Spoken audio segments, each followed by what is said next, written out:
प्रमुख नेता थे। वे मद्रास के रहने वाले थे और वहीं से उन्होंने सशस्त्र विद्रोह का प्रचार कार्य शुरू कर दिया था।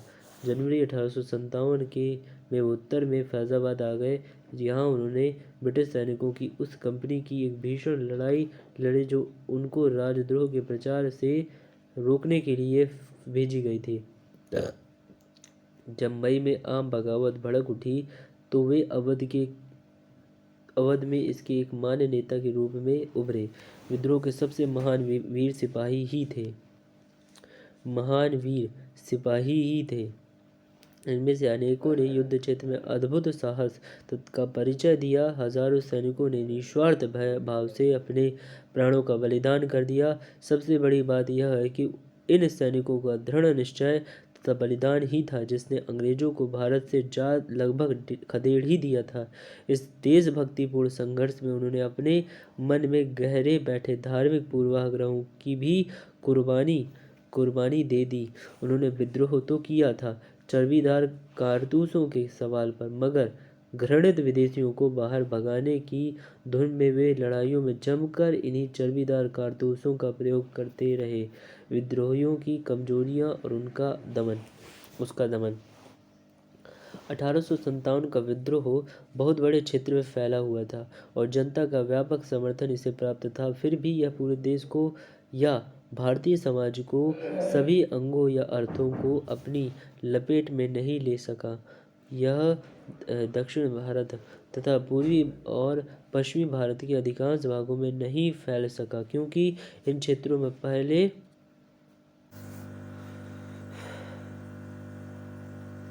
यह दक्षिण भारत तथा पूर्वी और पश्चिमी भारत के अधिकांश भागों में नहीं फैल सका क्योंकि इन क्षेत्रों में पहले अनेक विद्रोह हो चुके थे। भारतीय रजवाड़ों के अधिकांश शासक तथा बड़े जमींदार पक्के स्वार्थी तथा अंग्रेजों की सख्ती से भयभीत थे और वे विद्रोह में शामिल नहीं हुए। इसके विपरीत ग्वालियर के सिंधिया, इंदौर के होलकर, हैदराबाद के निजाम,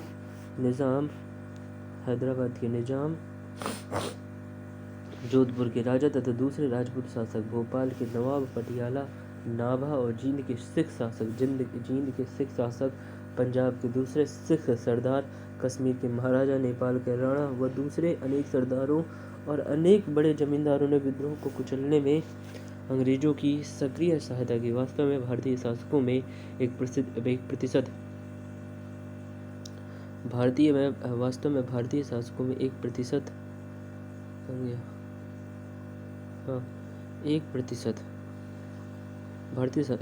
से अधिक विद्रोह में शामिल नहीं हुए। वास्तव में भारतीय शासकों में 1% से अधिक विद्रोह में शामिल नहीं हुए। गवर्नर जनरल कैनिंग ने बाद में टिप्पणी की कि इन शासकों तथा सरदारों ने तूफान के आगे बांध की तरह काम किया, वरना यह तूफान एक ही लहर में हमें वहां ले जाता। मद्रास, बंबई, बंगाल तथा पश्चिमी पंजाब में जनता विद्रोहियों में हमदर्दी रखती थी।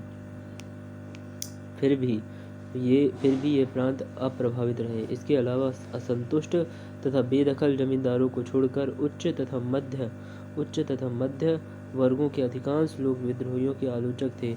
संपन्न वर्गों के अधिकांश लोग विद्रोहियों के प्रति ठंडे बने रहे तथा उनका सक्रिय विरोध किया। यहाँ तक कि विद्रोह में शामिल अवधि के बहुत से तालुकदारों, बड़े जमींदारों ने अंग्रेजों से यह आश्वासन पाकर कि उनकी जागीरें उन्हें वापस दे दी जाएंगी, विद्रोह से किनारा कर लिया। इससे एक लंबा खिंचता हुआ छापामार संघर्ष चल सकना अवध के किसानों और सिपाहियों के लिए बहुत कठिन हो सक गया। ग्रामीण जनता के हमलों का खास निशाना सूदखोर थे, इसलिए वे स्वाभाविक तौर पर विद्रोह के शत्रु थे। लेकिन धीरे धीरे व्यापारी भी इसके शत्रु बन गए। युद्ध का खर्च जुटाने के लिए विद्रोहियों को उन पर भारी कर लगाने पड़े थे या सेना को भोजन देने के लिए उनके अनाज गोदामों पर कब्जा करना पड़ा था। व्यापारी प्राय अपनी दौलत और माल छिपा देते थे तथा विद्रोही को मुफ्त में सामान देने से मना कर देते थे। बंगाल के जमींदार भी अंग्रेजों के वफादार बने रहे। आखिरकार वे अंग्रेजों की ही पैदावार थे। इसके अलावा बिहार में जमींदारों के प्रति किसानों की शत्रुता ने बंगाल के जमींदारों को भी डरा दिया।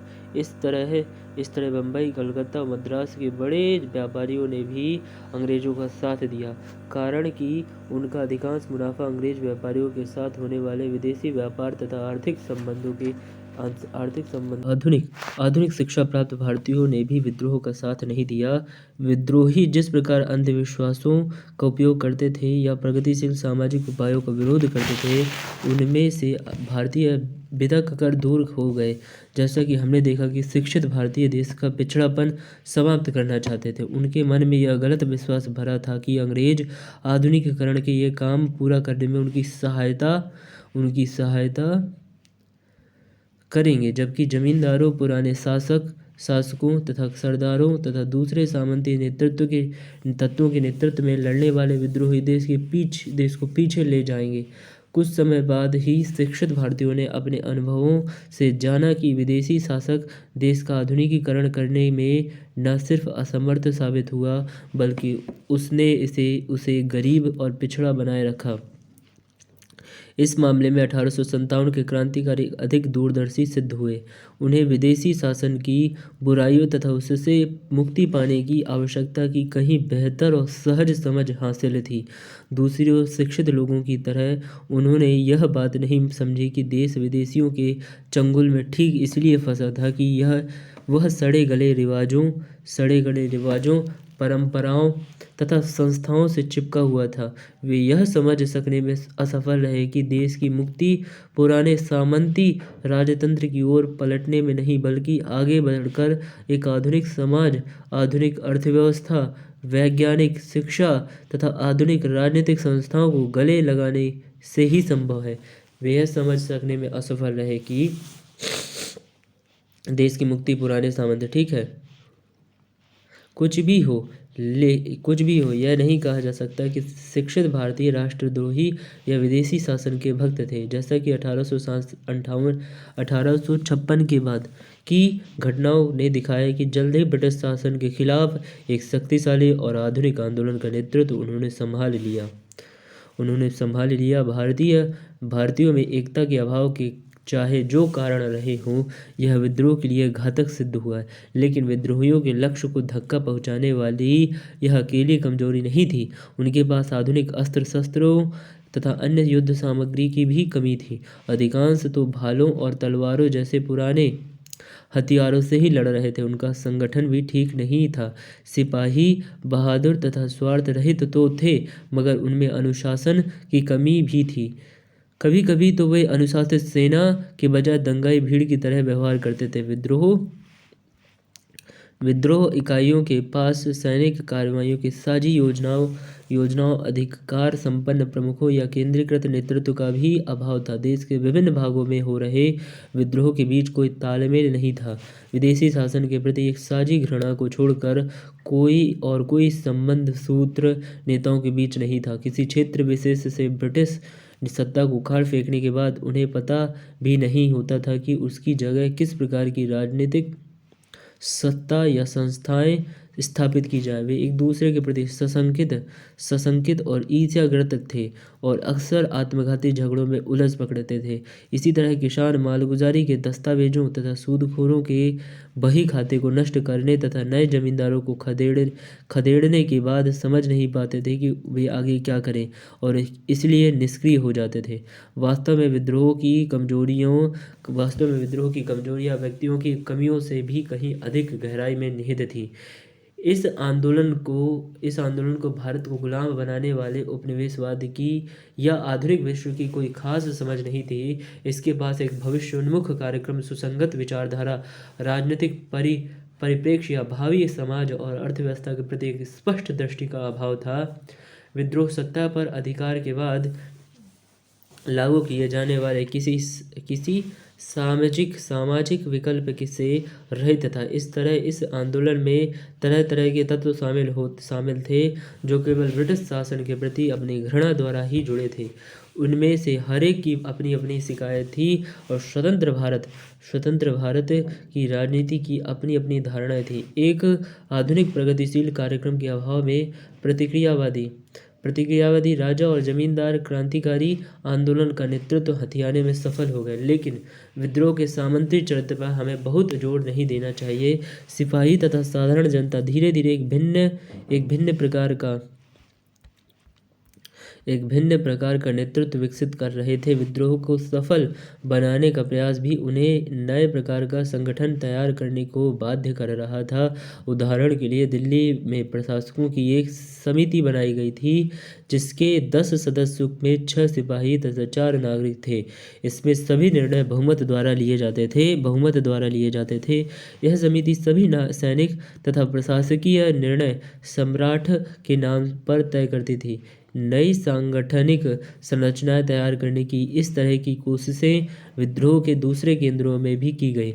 बेंजामिन डिज़रायली ने उस समय ब्रिटिश सरकार को चेतावनी दी थी कि अगर समय रहते विद्रोह नहीं कुचला गया तो रंगमंच पर भारतीय राजाओं के अलावा कुछ और पात्र भी दिखाई देंगे तथा उनमें भी उन्हें अंग्रेजों को जूझना पड़ेगा। भारतीयों में एकता का यह अभाव भारतीय इतिहास के इस चरण में संभवतः अपरिहार्य था। भारत अभी आधुनिक राष्ट्रवाद से परिचित नहीं था, यानी अपरिचित था। देश प्रेम का मतलब अपनी छोटी सी बस्ती क्षेत्र या अधिक से अधिक अपनी राजसत्ता के प्रति प्रेम था, साझे अखिल भारतीय हितों का तथा इस चेतना का कि ये हित सभी भारतीयों को परस्पर जोड़ते हैं अभी उदय नहीं हुआ था। वास्तव में 1857 के विद्रोह ने भारतीय जनता को एक साथ जोड़ने में तथा उनमें एक देश का वासी होने की चेतना जगाने में महत्वपूर्ण भूमिका निभाई। 1857 अंत में ब्रिटिश साम्राज्यवाद जिसके पास एक विकासमान पूंजीवादी अर्थव्यवस्था की थी, जो दुनिया भर में शक्ति के शिखर पर बैठा था तथा जिसे अधिकांश भारतीय शासकों तथा सरदारों का सहयोग प्राप्त था। सैनिक दृष्टि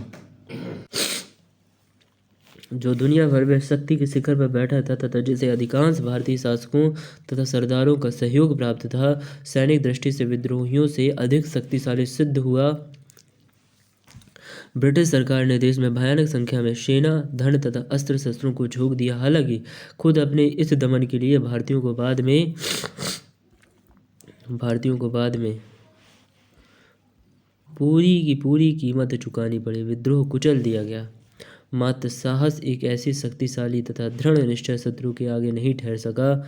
मात्र साहस एक शक्तिशाली एवं दृढ़ निश्चय शत्रु के आगे नहीं ठहर सका, जिसका हर कदम नियोजित था। विद्रोही को बहुत पहले ही एक भारी धक्का लगा जब अंग्रेजों ने एक लंबे तथा भयानक युद्धों के बाद 20 सितंबर 1857 को दिल्ली पर कब्जा कर लिया। बूढ़े सम्राट बहादुर शाह बंदी बना लिए गए, उसके राजकुमार पकड़कर वहीं मार डाले गए।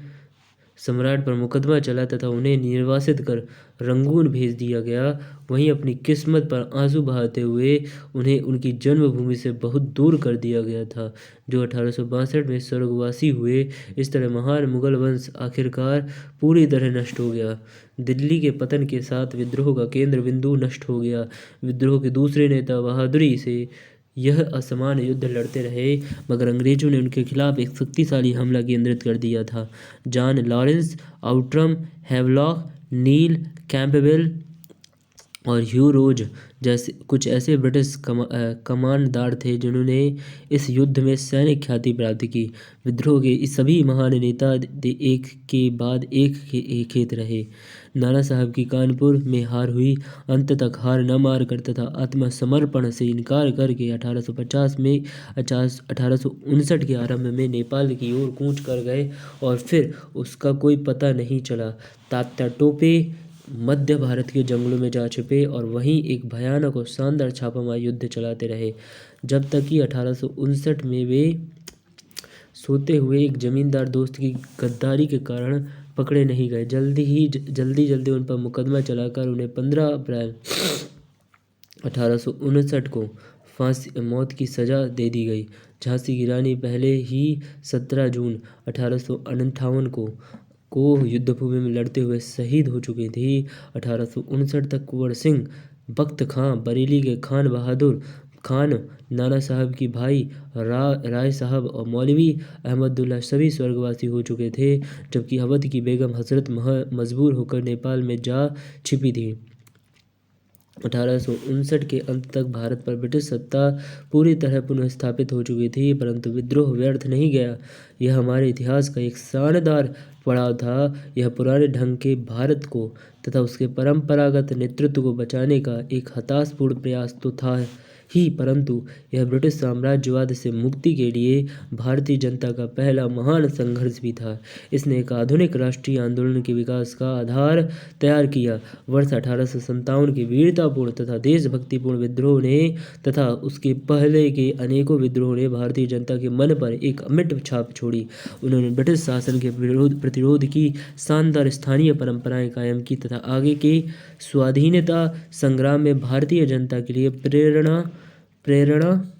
प्रेरणा का एक अक्षुण्ण स्रोत प्रदान किया। इस विद्रोह के वीरों की गाथाएं जल्द ही घर घर में गूंजने लगी, भले ही उनके नाम के उच्चारण मात्र से शासक बौखलाते रहे हों। जैसे खूब लड़ी मर्दानी वो तो झांसी वाली रानी थी।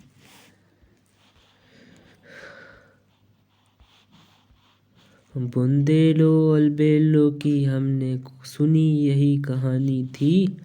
खूब लड़ी मर्दानी वो तो झांसी वाली रानी थे। 1857 के विद्रोह के असफल होने के कारणों की समीक्षा कीजिए। तो चलिए, हमने 1857 के विद्रोह के बारे में पता कर लिया। अब ये देखते हैं, एक रानी लक्ष्मीबाई और तात्या टोपे। ठीक है, ये है झांसी का लखनऊ रेजिडेंसी। ये क्या है? विद्रोही को तोप के मुंह से बांधा जा रहा है ताकि उन्हें उड़ाया जा सके। और ये क्या है? जनरल आउट्रम द्वारा जारी किया गया पर्चा, जिसमें इस बात का ऐलान किया गया था कि दोंदू पंत नाना साहब को पकड़वाने वाले को 1 लाख का पुरस्कार दिया जाएगा। हिंदी और दस्तीहार उर्दू में लिखा। एक टुकड़ी। उम्मीद करता हूँ आपको समझ में आया होगा। चलिए, आप अच्छे से मेहनत करते रहिए और इसी तरह पढ़ते रहिए। God bless you all. भगवान आपकी रक्षा करे, आपको आशीर्वाद दे, आपको सद्बुद्धि दे। 1929 में वायसराय के साथ राजे महाराजे। 1858 के बाद प्रशासनिक परिवर्तन।